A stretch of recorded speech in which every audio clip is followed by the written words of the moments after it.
Should you hire a property manager in 2024?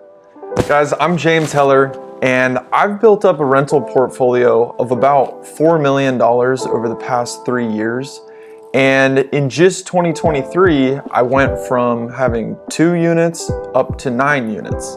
So I've been wrestling over the past few months with, should I hire a property manager now that I have 9 families that I'm basically responsible for? So I wanted to share some insight.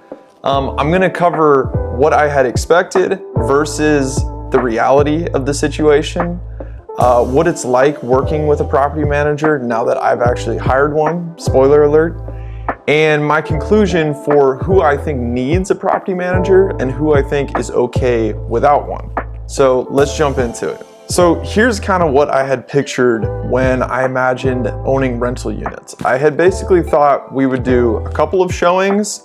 We would have some great tenants from, 3 to 5 showings. We would get a few applications and pick one, great credit score. We'd get them in there the next week and that would be it, right? We take good care of our properties so nothing would fail, and the tenants that we select would be on time with their rent, and that would basically be it. And to be honest, that's basically how my property operated here in San Diego for a long time when I just had 1 rental unit. So I figured, okay, this should scale perfectly up to 9 units. Was that the reality? No, not exactly. So the reality is, as you scale up and especially diversify into different neighborhoods, you may have some headaches to deal with. And to list a few of the things that I've been dealing with just in the past few months. Number 1, basically every appliance has failed in every single one of my rentals. And this was a lesson learned for me because we rehabbed a lot of these units, but we don't always replace the appliances.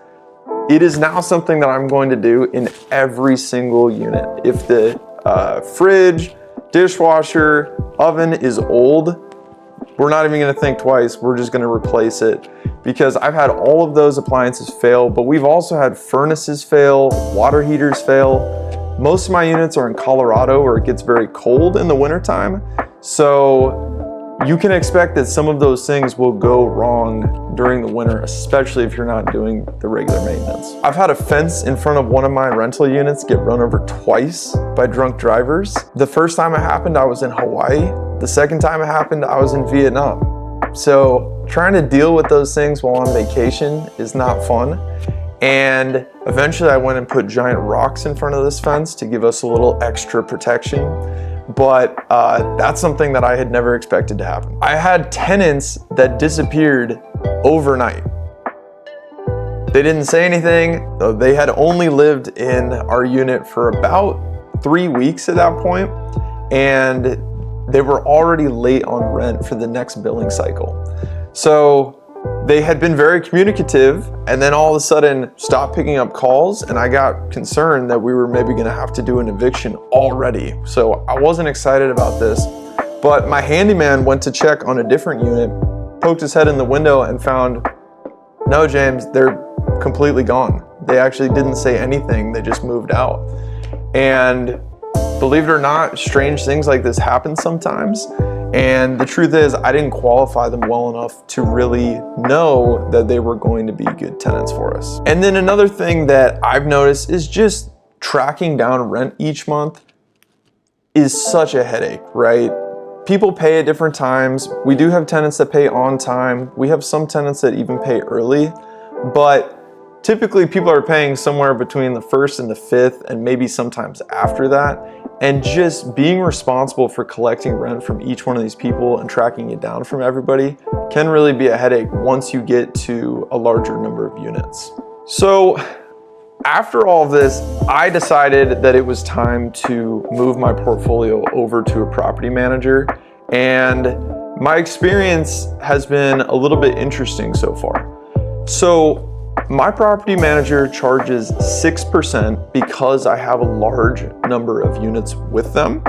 And on top of the 6%, they also charge 45% of 1 month for the leasing fee, right? So if 1 month's rent is, let's just say $1,000 to make it easy, they would charge $450 to go find a new tenant and get them into the unit and write the lease. So those are basically the fees that I pay. I think those are pretty good. A lot of property managers are charging somewhere around 8 to 10%, so I was pretty happy with 6. They handle all of the maintenance, which is pretty nice, and they have an in-house team that will go and check on properties, especially for somebody like me who's remote. It's really helpful to have somebody that will take care of this stuff, so I'm not making all of the phone calls and arranging somebody to go and doing all of the communication myself. But the drawback can be that their prices are typically a little bit higher than mine would be, because I have contractors that do fix and flips for me. Typically, their prices will be somewhere around 60 to 70% of what my property manager would charge. But the simplicity for me is worth the extra cost. We're still kind of working on our communication, and I strongly recommend that you set expectations with your PM for what you would like to be communicated with about and what you don't really care about. Because I have vacant units right now, we're still working on getting them leased up. I want to know basically every day, how are we doing? Are we doing showings? Are we making progress? Are they going to be leased soon?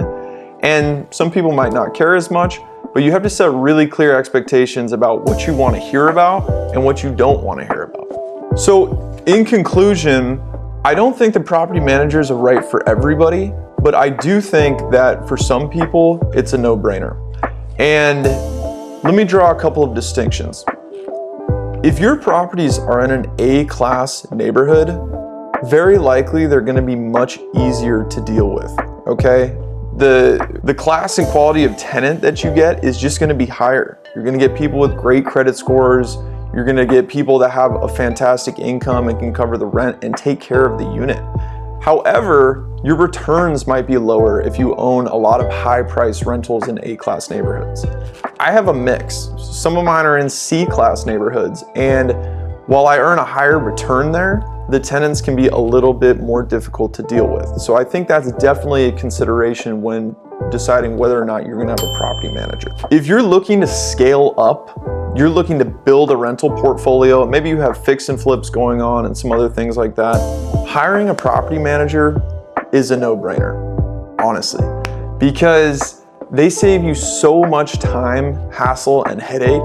And I think it's very unlikely that you plan on building a property management company in your brain when you imagined your real estate investing career. And that's basically what happens if you get above 9 or 10 units. You basically become a property manager if you don't hire one. However, if you just want to have a few units, somewhere between, let's say, 1 and 5 units, and they're local, they're somewhat close by, you want to maximize cash flow, and you're not planning on building a giant rental portfolio, you may actually be okay without a property manager. This is what I did as I had 1 unit and then a 2nd unit, and then I added a duplex to that, so I had 4 units at one point. Honestly, it was pretty straightforward, and the tenants had been there for a long time. They were pretty easy to deal with. So there are some situations where I think you'll be okay without a property manager, just really depending on what your goals are. And the truth is, the stabilization period after you remodel a rental and get a new tenant in is the most involved time-wise, because things will break. You have to get somebody used to their new place. They will ask for the most repairs up in the beginning. But if you have a tenant who's been there for 2, 3, 5, 10 years, they're going to be a lot easier to deal with. And eventually it will become more of that passive income that you were imagining to begin with. All right.